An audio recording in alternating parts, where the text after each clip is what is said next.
Welcome. So, you're preparing for a sacred journey, maybe Hajj or Umrah, and you're at that exciting and maybe slightly stressful stage of packing. Our goal today is to help you get that suitcase sorted out so you can focus completely on the incredible spiritual experience ahead.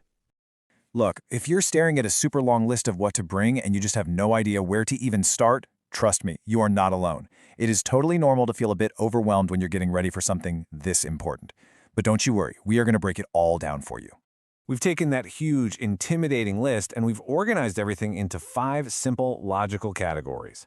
By the end of this, you're going to have a really clear plan which should give you the peace of mind to prepare your heart for the journey. Okay, you ready? Let's dive in. First up, let's talk about the most fundamental category, what you'll be wearing. And this isn't just about packing some clothes. It's really about preparing for a sacred state of being. So we have to talk about this key concept called ihram. Think of it as a state of spiritual purity that you enter into, and the simple clothing you wear is a physical sign of that state. It's this incredible equalizer where everyone stands before God in the exact same simple clothes. Understanding this idea is really the key to why the rest of the packing list is the way it is. So, what does this actually look like in your suitcase? Well, for men, it means 2 sets of those simple, unstitched ihram garments. You'll also need flip-flop style shoes that leave the top of your foot exposed, and a really practical belt to hold your essentials. For women, the guidance is to pack at least 5 modest abayas and scarves, along with some comfortable closed-toe shoes and socks. And of course, you're not going to be in the state of ihram for the entire trip, so you'll need your regular clothes too.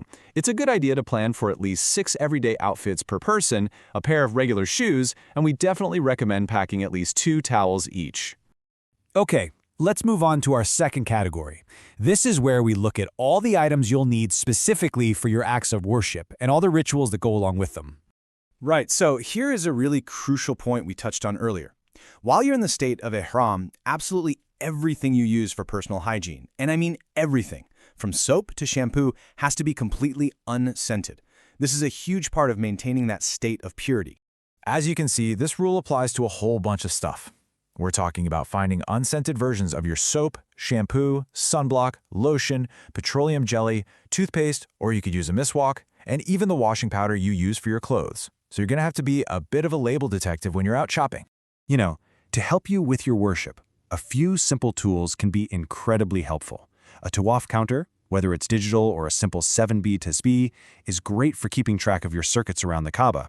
It just frees up your mind to focus on prayer. A small, personal prayer mat and any guidebooks or apps you like can also be invaluable.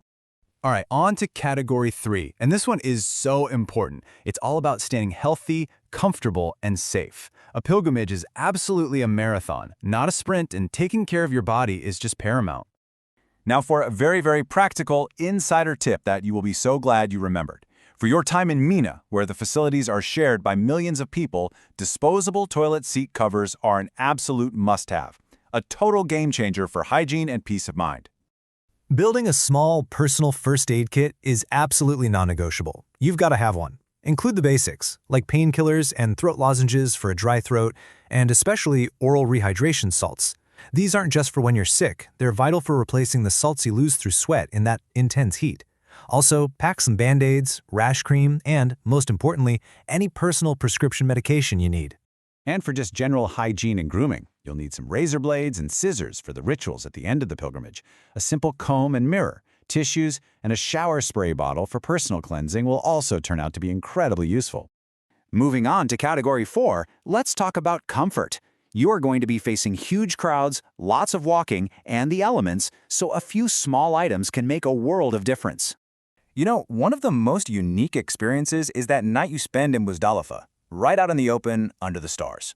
For this, your essential companions are going to be a simple, lightweight mat to lie on and an inflatable pillow for just a little bit of comfort. To help you manage the environment beyond that mat and pillow, a simple umbrella is fantastic for creating your own personal shade from that intense sun. Handheld reportable fans are an absolute lifesaver in the heat, and of course, a personal water bottle to stay hydrated at all times is just critical. And hey, don't forget the little things that bring you personal comfort. Packing your favorite snacks or maybe the things you need for a quick cup of tea can feel like such a luxury. And after all that walking, your feet will thank you for a foot massager or even just some mustard oil. That's a traditional remedy for muscle aches, and it can feel like a miracle. And here we are at our final category, the essential practical gear. These are the little things that are so easy to forget, but they make the logistics of the whole trip run so much more smoothly. Think about the practical stuff. A mobile charger is obvious, but an electrical extension cord is a total pro move. Power outlets can be like gold dust in a crowded room. A small travel iron can be really useful. And a little bit of rope and some pegs for drawing your laundry can be a simple but absolutely brilliant solution. So there you have it. By breaking down that overwhelming list into these 5 simple categories, the whole task of packing becomes so much more manageable, right? This practical preparation is really the first step on your incredible journey, freeing your mind from all the worldly worries. Because with the logistics handled and your bags finally packed, the final and most important question remains. The physical preparation is complete, sure, but that's just the vessel for the real journey. Now the focus can turn inward, to preparing your heart for the profound experience